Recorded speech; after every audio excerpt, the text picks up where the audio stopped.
wat met pleiskosje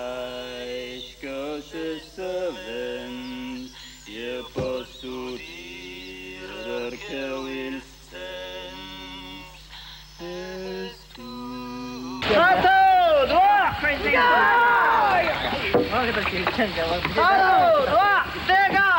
Hei, bagian luar ni, set. Nama kita dulu ya. Dua, hai. Satu, dua, hai. Satu, dua, hai. Satu, dua, hai. Satu, dua, hai. Satu, dua, sikit. Aku. Lagi, satu kali lagi.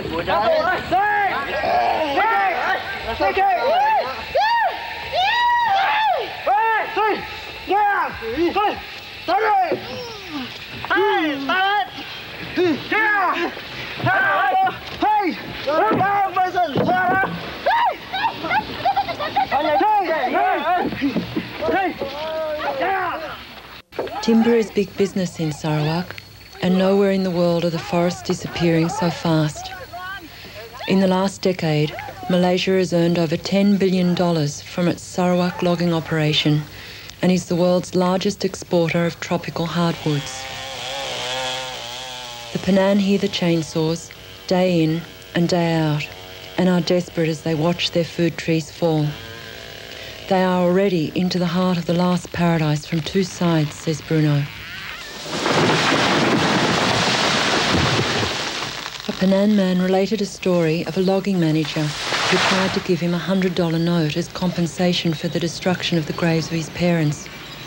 I told him that, dead or alive, our bodies were not for sale, and pleaded with him that if they had so much money already, to please leave our land alone. But he just laughed and said, "Take this money or you'll get nothing." The Penan have asked the government for help, but have received only empty promises, and now the logging companies even threaten the Penan.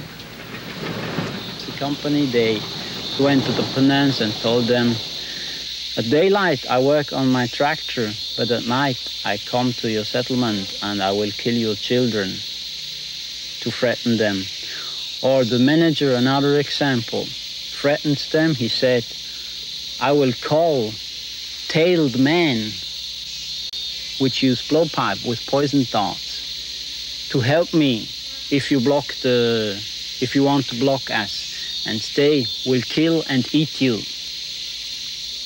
So that's the way the company reacts on this peaceful race who is just affected by logging and doesn't see any way to stop it. They try it in peace, nobody's listening to them. They go and talk to the manager or to the government representatives, nobody's listening to them.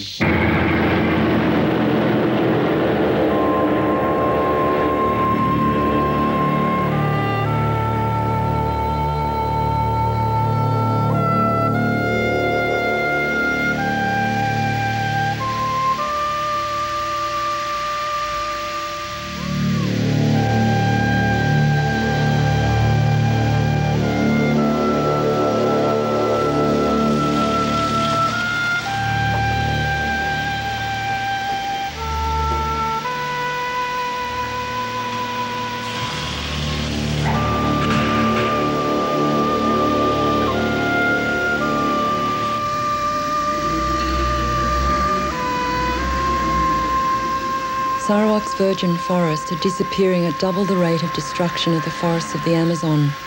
The timber taken from the lands of tribal people ends up in the homes around the world as building materials, furniture, packing cases, and even disposable chopsticks.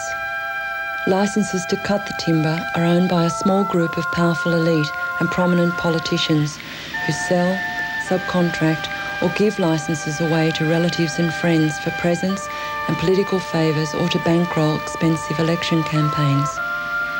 The same licenses are then sold and resold for millions of dollars profit.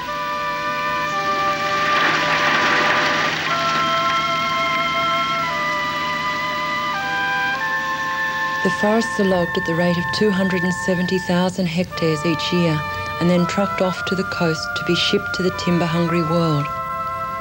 Buyers, mostly Japanese, inspect the cut logs and only take selected species. The ones they don't want wait in piles to be perhaps bought next year for a cheaper price. The rest are mostly left to rot.